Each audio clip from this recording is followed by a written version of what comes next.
got one an old, just straight indica.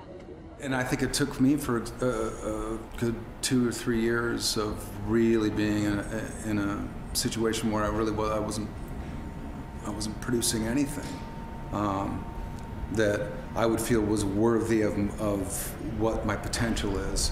And then that was about enough.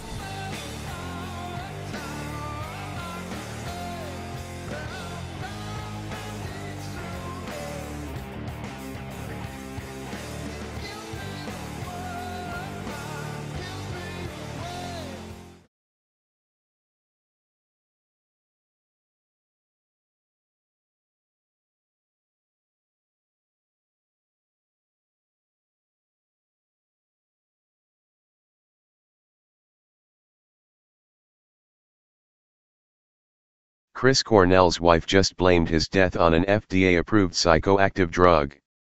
On Thursday, rock fans worldwide were shocked and saddened to hear that the legendary Soundgarden singer, Chris Cornell, had killed himself. Chris's death is a loss that escapes words and has created an emptiness in my heart that will never be filled. As everyone who knew him commented, Chris was a devoted father and husband. He was my best friend, Cornell's wife, Vicky Cornell wrote following the death of her husband. According to authorities, Chris Cornell died by hanging himself in his MGM Grand Detroit hotel room after a concert at the Fox Theater. But, why, many are asking, would a man who was worshipped by his fans, had a beautiful family, and successful career, take his own life? Well, his wife and family attorney have come forward with a potential reason. Chris Cornell was taking Ativan, a psychoactive drug in the benzodiazepines class. Benzodiazepines, sometimes called benzos, are a class of psychoactive drugs whose core chemical structure is the fusion of a benzene ring and a diazepine ring. The drug works by enhancing the effect of the neurotransmitter gamma-aminobutyric acid, GABA, at the GABA receptor in the brain, producing a hypnotic effect. The drug, which was accidentally discovered in 1955 by Leo Sternbach, helps some people with high anxiety. However, it can also be detrimental to one's well-being. Hallucinations, insomnia, psychosis, excitability, irritability, aggressive behavior, agitation, hostility, anxiety, vivid dreams, hyperactivity, organic disinhibition, depersonalization, apathy, excitement, feeling mad, illusion, nightmares, sleep disorders, suicide ideation, and rage are just a few of the side effects caused by benzos. When Chris last spoke to his wife before the show, she explained that her husband sounded normal and was making plans for their upcoming vacation. He did not sound like he wanted to be dead. Image, http://pixel.watch/QT7. His world revolved around his family first and, of course, his music second. He flew home for Mother's Day to spend time with our family. He flew out midday Wednesday, the day of the show, after spending time with the children. When we spoke before the show, we discussed plans for a vacation over Memorial Day and other things we wanted to do. However, when they spoke after the show, just before he took his own life, Vicky notes, all that changed after he took an Ativan. Read more. In the US, millions of infants and toddlers given psychiatric drugs for no reason, and it's deadly. When we spoke after the show, I noticed he was slurring his words. He was different.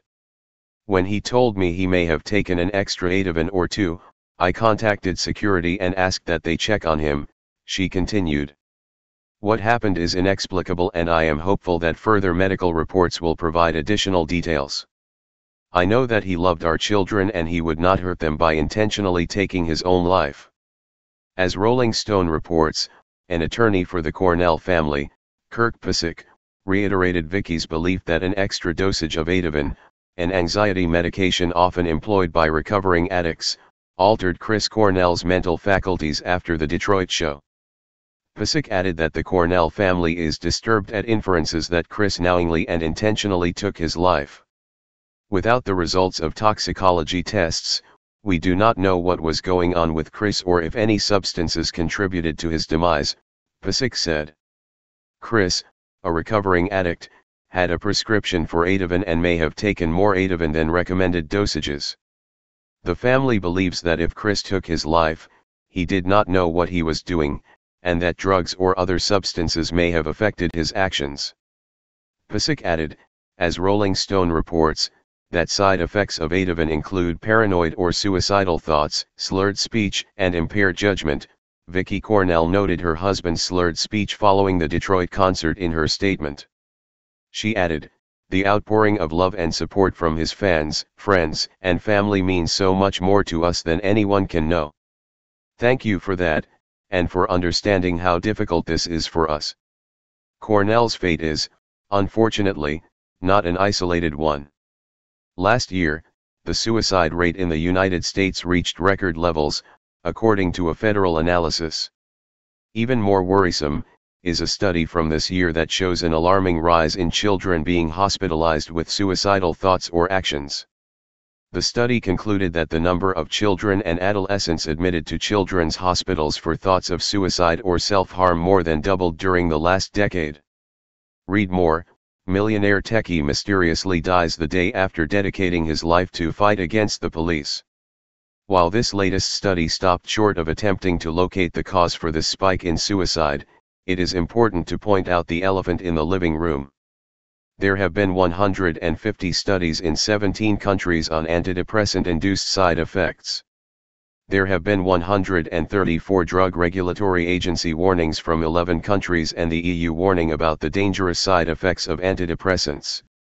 Suicide, birth defects, heart problems, hostility, violence, aggression, hallucinations, self-harm, delusional thinking, homicidal ideation, and death are just a few of the side effects caused by psychiatric medication. Despite the deadly laundry list of potential reactions to these medications, the use of antidepressants has skyrocketed by 400% since 1988. Currently, 11% of all Americans 12 years of age and over take antidepressant medication. This is a higher rate than all other countries in the world. While the skyrocketing use of psychiatric drugs in adults is certainly worrisome, the exponential increase of use in children is downright scary. Currently, over 1 million babies and toddlers, from 0 to 5 years old, are on psychiatric drugs.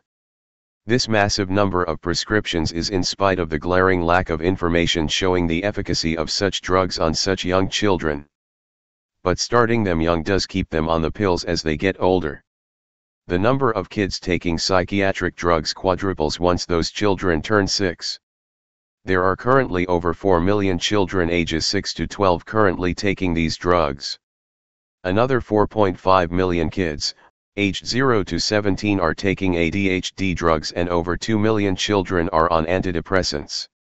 As for the drug Cornell was on, Ativan, there are over 2 million children taking benzos as well.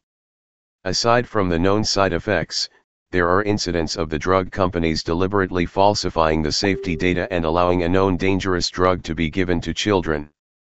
For years, GlaxoSmithKline was illegally persuading doctors to prescribe paroxetine, sold under the brand name Paxil, as an antidepressant for children and teenagers. GSK used contrived data, known as Study 329, which was conducted and funded by the drug company and published in 2001, to convince the doctors to write scripts. The study made the claim that Paxil is well tolerated and effective for kids.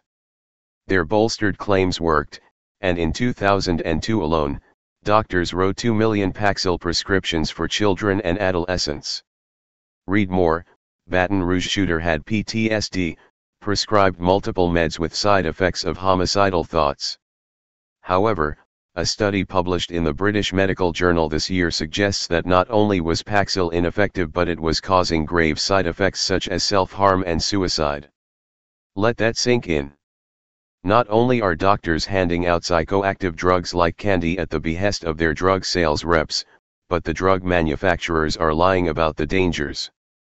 We have no way of knowing the long-term societal impact of millions of children being irresponsibly given potentially dangerous psychoactive medication, as this is a relatively new path Americans have embarked down. The website ssristories.org does, however, provide a potential glimpse into the future of a country hell-bent on medicating infants with psychiatric drugs. The database is a collection of over 6,000 stories that have appeared in the media, newspapers, TV, scientific journals, in which prescription drugs were mentioned and in which the drugs may be linked to a variety of adverse outcomes including violence. As the Free Thought Project reported this week, mass murderer Dylan Roof was on antidepressants when he went on a mass killing spree. But it's not all doom and gloom, there is the good news.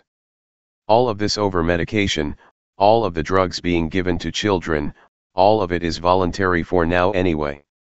This entire massive over-medication epidemic could and should stop overnight through simply spreading the information. The mother who allows her 8-month-old child to be prescribed antidepressants only does so out of ignorance.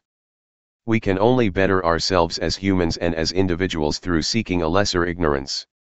And now, thanks to Chris Cornell's brave wife, Vicky, this issue is being forced into the mainstream. Hey Charlotte County, this is Charlotte County COPWATCH, and I wanted to explain what fair use is. You can use pieces of news articles if you're doing it for news reporting, you have commentary, and you're doing it for education purposes. So that's what fair use is, as you can see right here. Another reason why I wanted to make this video is to let you know I have just joined with Patreon. A nice thing with Patreon, I make no money on YouTube. They took the money away years ago, and so this is another way to give, and it's a nice thing too because you can give monthly. You can give $1, $5, $10, whatever. I do 4 to 5 hours a day on trying to wake the sheeple up on how corrupt it is and different ways that you can fight the corruption. So Patreon is a way that you can do it, and then of course the old way is still there. Donate to Charlotte County COPWATCH with PayPal or credit card. So keep that in mind. 4 to 5 hours a day. I make no money, but the corruption happened to me and I'm sick of it, so I'm trying to wake people up. But my wife would love it if if we could get some help out there. There's 47,000 subscribers. Just think if each one of you subscribers just gave let's say actually yes, $1 a month. 47,000 subscribers gave $1 a month. That would be awesome. That's not going to happen. But anyways, that would be great if it did happen. But do the math in your head. Just think about it. Like I said, 4 to 5 hours a day. I get no money from YouTube. YouTube has gone nuts. You can't do anything anymore. They're taking the money away everywhere. So these are a couple different ways that you can still help out with all this time that I put in. And as you know, I'm in a special situation where at least I can do it. 4 to 5 hours a day. We have a cleaning company during the day. That's what allows me to do this, and we're debt free. So this is my hobby. I don't go fishing and all that other crap. I try to save the world. So help me out to make the wife happy, man. In fact, if you guys did give $1 a day, and there was 47,000 of you, and you did it, and each of you gave $1, and that was every month, oh my God, yes, I could quit. I could start suing them. Another idea too that we have is if I got some funds, we could actually contact everyone that has been ticketed and or arrested and put in jail and start sending them postcards to let them know we're here, and to see if everything went all right, and if it didn't, find out their story. So we could even do more investigations and more lawsuits. Lawsuits take money. So just think about that. 47,000 of you so far right now. $1 a day. $1 a month on Patreon, or $5 a month Patreon, 10, 20, whatever. Just do the math in your head, help out. This is a lot of work every single day. Thanks.